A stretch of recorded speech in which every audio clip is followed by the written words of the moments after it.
سیدہ طیبہ ام عائشہ رضی اللہ تعالی عنہ فرماتی ہیں میرے دروازے پہ دستک دی، میں نے دیکھا ایک ماں تھی، مسکین ماں، اس کے ساتھ 2 بیٹیاں تھیں، اپنی گود میں اٹھائے ہوئے تھی اور دروازے پہ آ کے دستک دیتی ہے، اے محمد کی گھر والیو گھر میں کچھ ہے؟ سیدہ ام عائشہ رضی اللہ تعالیٰ عنہ فرماتی ہے میں گھر میں گئی، گھر میں دیکھا صرف 3 کھجوریں ملی۔ سیدہ طیبہ سچے باپ کی سچی بیٹی فرماتی ہے میں نے 3 کھجوریں جو ہیں اس ماں کو دے دی۔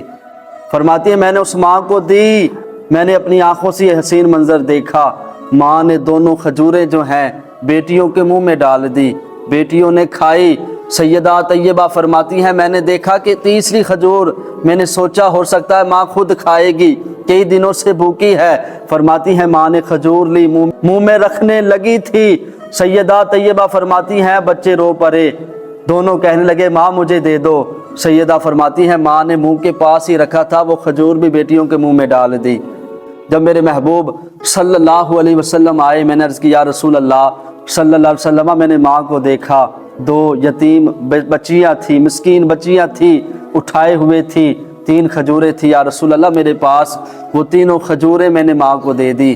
میں نے کہا کہ 3ری کھجور ماں خود کھائے گی، لیکن یا رسول اللہ قربان جائے اس ماں کی محبت پر، اس ماں نے وہ کھجور 3ری بھی جو تھی وہ بچوں کے منہ میں ڈال دی ہے۔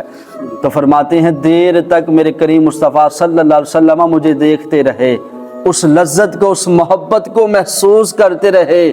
پھر نبی کریم صلی اللہ علیہ وسلم نے اپنے مبارک لبوں کو جنبش دی، فرمانے لگے اے عائشہ سنو، جو اپنی بیٹیوں کی کفالت کرے گا اللہ تبارک و تعالیٰ اسے جنت میں بلا حساب و کتاب داخل فرمائے گا۔ اے عائشہ سنو، اس ماں نے ان بیٹیوں سے محبت کی ہے، اللہ تبارک و تعالیٰ نے اس ماں کی اس محبت کی وجہ سے ان بیٹیوں کے صدقے اللہ نے اس ماں کو جنت میں داخل فرما دیا ہے۔